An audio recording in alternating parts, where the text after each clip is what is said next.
మనం 21వ శతాబ్దంలో పయనిస్తున్నామని, దెయ్యాలు భూతాలు మొదలైనవి ఉన్నాయని నమ్మడం చాలా కష్టమని నాకు అంటే వీరేంద్ర సర్కడుకు బాగా తెలుసు. నేను విజ్ఞాన శాస్త్రాన్ని బాగా నమ్మిన వాడిని, ఇంజనీర్ని, పైగా ప్రపంచం అంతా తిరిగిన వాడిని. పవిత్ర క్షేత్రమైన షిరిడీలో మా నాన్నగారికి బాబా ప్రసాదించిన అద్భుతమైన అనుభవాలలో ఇది ఒకటి. ఈ అనుభవం నా జ్ఞాపకాలలో ఇంకా సజీవంగా ఉంది. ఒకరోజు తెల్లవారుజామున షిరిడీ పొలిమేరల్లో ఉన్న వాగు వద్దనున్న ఒక రావి చెట్టు కింద ఆయన కాలకృత్యాలు తీర్చుకుంటున్నారు.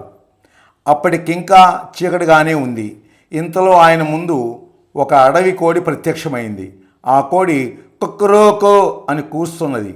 కానీ ఆ కూత చాలా వింతగా ఉంది. మా నాన్నగారు ఇంతకుముందు ఎన్నడూ అటువంటి వింతైన కోడి కూత విని ఉండలేదు. ఆ కోడి మా నాన్నగారి దృష్టిని ఆకర్షించింది. మా నాన్నగారు దానినే గమనిస్తుండగా హఠాత్తుగా ఆ కోడి నల్లటి పాముగా మారిపోయింది.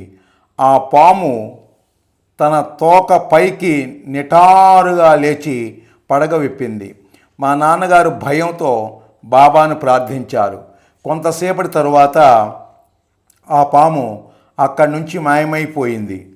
అప్పుడు మా నాన్నగారికి మరణ భయం పట్టుకుంది. కాలకృత్యాలు త్వరగా ముగించి ఆ చోటు నుంచి వెళ్ళిపోదామని నిర్ణయించుకున్నారు. ఆయన ఆ ప్రయత్నంలో ఉండగా, ఓ మానవుడా, నేను ప్రతిరోజు నడిచే మార్గంలో నువ్వు కూర్చున్నావు, నా దారిలోంచి తొలగిపో అనే మాటలు వినపడ్డాయి.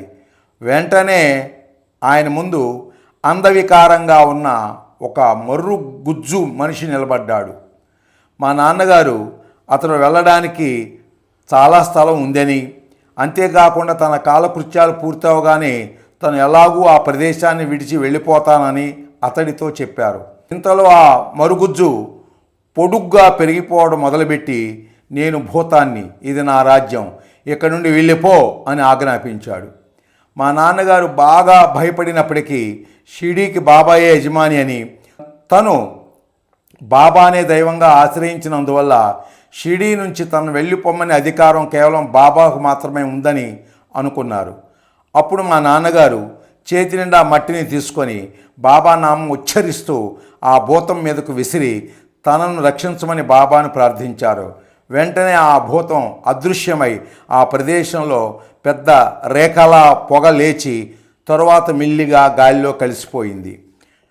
మా నాన్నగారు ఆ ప్రదేశం నుంచి పరుగున వెళ్ళి తన బస్సుకు చేరారు.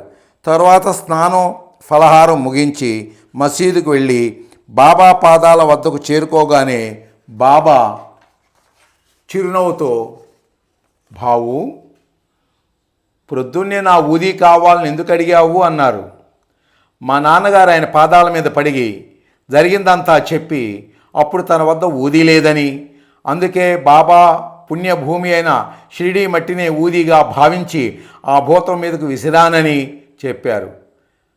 అది విని బాబా, బావు, నువ్వు ఈరోజు ఆ భూతానికి ముక్తిని ప్రసాదించి ఎంతో మంచి పని చేశావు అన్నారు. ఆ భయానక క్షణంలో తన ఆలోచన శక్తి నశించిందని, అందువలన తన దైవమైన బాబా నుంచి వచ్చిన సూచనల ప్రకారమే అలా చేశానని మా నాన్నగారు చెప్పారు. ఆయన బాబాకు మనస్ఫూర్తిగా కృతజ్ఞతలు తెలుపుకున్నారు. ఆ తరువాత, ఈ ప్రపంచంలో భూతాలు దయ్యాలు నిజంగా ఉన్నాయా అని బాబాను అడిగారు. దాని బాబా, బావు, అవి కూడా భగవంతుని సృష్టి, కానీ నాశనకారి కన్నా రక్షించేవాడు ఎప్పుడు శక్తివంతుడేనని గుర్తుంచుకో. నేనిక్కడ పవిత్రమైన మసీదులో కూర్చొని ఉండగా నీకెవరు ఎటువంటి హాని చేయలేరు. షిరిడీలో ధైర్యంగా ఉండు అని అభయమిచ్చారు. సాయి భక్తులారా, ఈ లీల చదువుతున్నప్పుడు శరీరం అంతా కంపిస్తోంది. ఈ అనుభవాన్ని విశ్వసించమని వినయపూర్వక విజ్ఞప్తి. ఇది మా నాన్నగారి మనోభ్రాంతి కాదు. మా నాన్నగారికి జిజ్ఞాసతో కూడిన ప్రశ్నలు ఎన్నో వస్తుండేవి.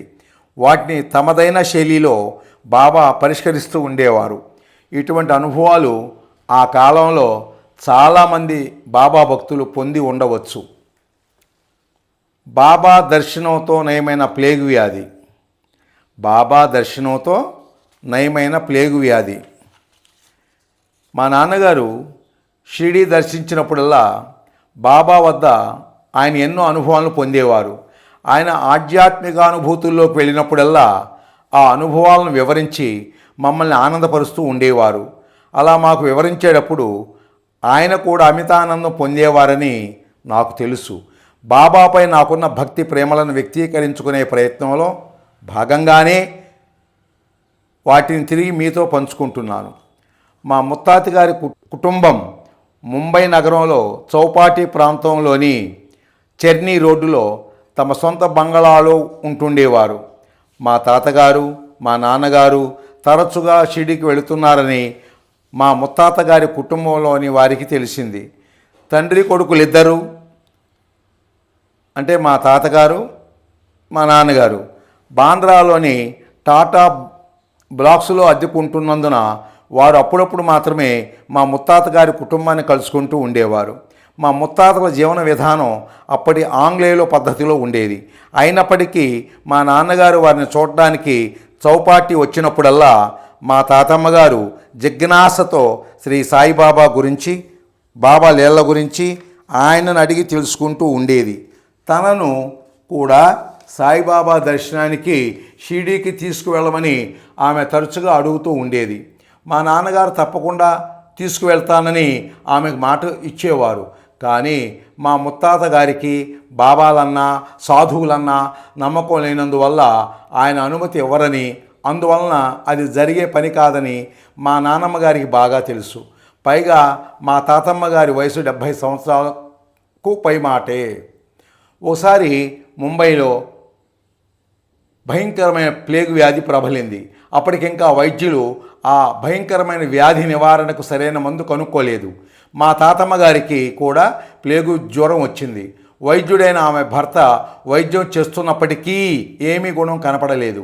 ఆమె అనారోగ్యం గురించి తెలుసుకున్న మా నాన్నగారు వారింటికి వెళ్ళినప్పుడు మా తాతమ్మ గారు తను ప్లేగు వ్యాధి నుంచి బయటపడలేనని, తనను రక్షించమని సాయిబాబాను ప్రార్థించమని మా నాన్నగారితో చెప్పారు.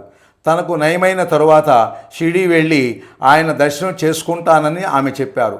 అప్పుడు మా నాన్నగారు ఆమెకు నిజంగా బాబా మీద నమ్మకం ఉంటే తను మంచం మీద నుండే బాబాను ప్రార్థించవచ్చని, శ్రీ సాయి తప్పకుండా వచ్చి ఆమెకు సహాయం చేస్తారని సలహా ఇచ్చారు. మా నాన్నగారు ఎప్పుడూ తన పర్సులో చిన్న ఊదీ పొట్లం ఉంచుకుంటారు. ఆయన ఆ ఊదీ పొట్లం తీసి ఆమె దిండు కింద పెట్టారు. ఇంటికి తిరిగి వచ్చిన తర్వాత మా తాతమ్మ గారి ప్లేగు వ్యాధి నయం చేయమని ఆయన బాబాను ప్రార్థించారు. 3వ రోజున తెల్లవారుజామునే చౌపాటి బంగ్లా నుంచి ఒక పనివాడు బాంద్రాకు వచ్చి జ్యోతిబాను అంటే జ్యోతీంద్ర తర్కడును వెంటనే తనతో పాటు తీసుకురమ్మని పంపారని ఆయనతో చెప్పాడు. మా తాతగారు నాన్నగారు ఆందోళన పడి జరగరానిది ఏదీ జరగకుండా చూడమని బాబాను ప్రార్థించి వెంటనే చౌపాటీకి బయలుదేరి వెళ్ళారు. వారు అక్కడికి చేరుకొని మంచం మీద మామూలుగా కూర్చొని ఉన్న మా తాతమ్మ గారిని చూసి విస్మయం చెందారు. వారిని చూడగానే ఆమె ఆనంద బాష్పాలు నిండిన కళ్ళతో మా నాన్నగారితో ఇలా అన్నారు, జ్యోతిబా జ్యోతిబా, ముందు రోజు రాత్రి నీ సాయిబాబా ఇక్కడికి వచ్చారు. ఆయన తెల్లని దుస్తులు ధరించి తలకు తెల్లని గుడ్డ కట్టుకొని ఉన్నారు. ఆయనకు తెల్లని గడ్డం ఉంది. ఆయన నా మంచం దగ్గర నిలబడి ఊదీతో నిండిన ఆయన అరచేతిని నా నుదుటి మీద ఉంచి, అమ్మా ఇప్పటి నుంచి నీకు నయమవడం మొదలవుతుంది, తప్పకుండా పూర్తిగా నయమవుతుంది అని చెప్పి అదృశ్యమైపోయారు. ఆ తర్వాత నాకు బాగా చెమటలు పట్టి జ్వరం పూర్తిగా తగ్గిపోయింది. ప్రొద్దున నిద్ర లేచేసరికల్లా నేను జ్వరం తగ్గి మామూలుగా ఉన్నాను. నేను ముఖం కూడా కడుక్కోకుండా పనివాడిని అద్దం తెమ్మని అడిగాను. అద్దంలో నా ముఖం చూసుకుంటున్నప్పుడు నా నుదుటి మీద ఊదీతో ఉన్న బాబా అరచేయి ముద్రని స్పష్టంగా చూశాను. అందుకే వెంటనే నిన్ను తీసుకురమ్మని పనివాడిని పంపించాను. ఇప్పుడు నువ్వే చూడు. తాతమ్మ మనవళ్ళ సంతోషానికి అవధులు లేవు. శ్రీ సాయిబాబా దివ్యత్వానికి మా నాన్నగారు కృతజ్ఞతలు తెలిపారు. మా ముత్తాతగారైన డాక్టర్ తర్కడ్ కూడా ఆశ్చర్యపోయారు.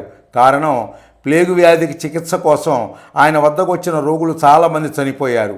అప్పటికే వారు తమ బంగ్లాలో దాసగను కీర్తన కోసం ఏర్పాట్లు చేసుకుని ఉన్నారు. కానీ అంతలోపలే మా తాతమ్మ గారికి ఈ విధంగా సాయి దర్శనం అయింది. శ్రీ సాయి స్వయంగా ఆమె కోరికను తీర్చారు. సాయి, మీకు కృతజ్ఞతలు తెలుపుకోవడానికి మాకు మాటలు తాళడం లేదు. దయచేసి మీ దివ్యాశీస్సులు మా అందరి మీద ఇప్పుడు ఇలాగే కురిపిస్తూ ఉండండి. అమూల్యమైన మా నాన్నగారి అనుభవాలను వివరించడంలో ఎక్కడైనా ఏమైనా తప్పులు దొర్లినట్లయితే నన్ను మనస్ఫూర్తిగా క్షమించమని దాదా అని మేము పిలుచుకునే మా నాన్నగారిని నేను వినయంగా ప్రార్థిస్తున్నాను. ఆయన ఆత్మ ఎక్కడున్నా సరే నన్ను క్షమిస్తుందని నాకు తెలుసు. దాదా జీవించి ఉండగా నేను ప్రత్యేకంగా ఆయనకి ఎప్పుడూ నమస్కరించలేదు.